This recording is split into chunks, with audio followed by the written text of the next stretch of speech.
अब मैं जिनको दावत देने वाली हूँ वो एक बहुत ही अच्छे राइटर है। मैं बुलाना चाहूँगी तारिक बलोच सहराई साहब को स्टेज पे कि वो आके अपनी तहरीरें जो है वो लोगों के गोश गुजार करें।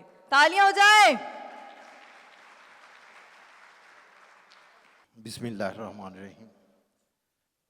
रिवाज वालों का नाम कासम अली शाह साहब से बहुत अच्छे लफ्ज़ों में सुना था, आज उनसे मुलाकात हो गई। अदब जो है वो कौम की तरबियत करता है। एक वक़्त था जब अदब पहली तरजीह हुआ करता था और अब ये वक्त है कि अदब आखिरी तरजीह है। सबसे कम अवार्ड अदब वालों को मिलते हैं। ये कैसा अलमिया है, ये इस दौर का नोहा है ये अदब। किसी इंटरव्यू करने वाले ने पूछा कि आपके भाई क्या करते हैं, उसने कहा जी एक उनमें अदीब है। उसने कहा दूसरा, कहता जी वो भी बेकार ही है। तो जब अदब का ये हाल हो जाए और फिर रिवाज वालों ने उसको फिर प्रमोट करना शुरू किया और ये जो अलम था ये शाह साहब ने उठाया था, लफ्ज़ की हुर्मत का, कलम के तकद्दस का और शऊर का।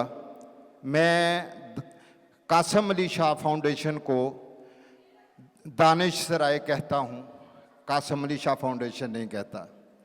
एक अदब के हवाले से एक इक़्तिबास है जो मेरी किताब लम्स की चुप में है, मैं वो पढ़ता हूँ। रूठी हुई खामोशी से बोलती शिकायतें अच्छी होती हैं।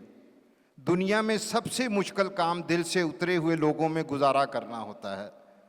अपने किरदार को जिनाह करो, क्योंकि दुनिया में सबसे ज़िल्लत वाला काम किसी के दिल से उतर जाना होता है।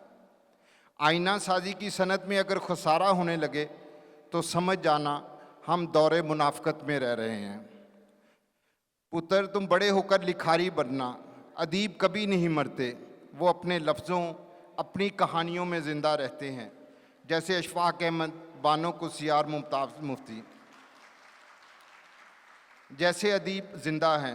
बेटा, हर इंसान के अंदर एक लापता माँ होती है, जो उसको तलाश कर लेता है वो तख्लीक़कार बन जाता है।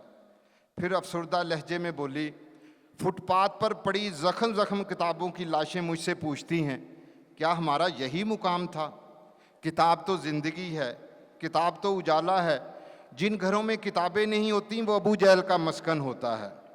वो चीख चीख कर कहती हैं, खुदा के लिए लफ्ज़ मानी की शाम मत होने दो, वगरना जहालत की ऐसी आंधी चलेगी कि इल्म के सारे दिए बुझ जाएंगे। कलम का सर कभी कलम ना करना, क्योंकि कलम की बुरीदगी सिर्फ खून लिखती है। इल्म का चिराग बुझ जाए तो फिर अंधेरों का काजी उजालों की किस्मत का फ़ैसला करने लग जाता है। मौत की अदालतें ज़िंदगी का फ़ैसला करने लगती हैं और फिर ममता को टूटे हुए खिलौनों के सिवा कुछ नहीं मिलता। मेरे बेटे, हमेशा मस्बत लिखना, किसी पर तनकीद ना करना, क्योंकि जिसकी तनकीद की आँख खुल जाए उसकी मोहब्बत की आँख बंद हो जाया करती है, और जिसकी मोहब्बत की आँख बंद हो जाए उसका दिल स्याह हो जाता है और काले कल्ब जहन्नम का ईंधन हुआ करते हैं। और मैंने लिखा है कि कलम और किताब से गुरेज़ां कौमें बाजीगर का तमाशा देखने वाला हजूम बनकर मुहज़्ज़ब अक़वाम की ठोकरों का रिज़्क़ बन जाया करती हैं। अल्लाह आपका हामी व नासर। जज़ाकल्लाह।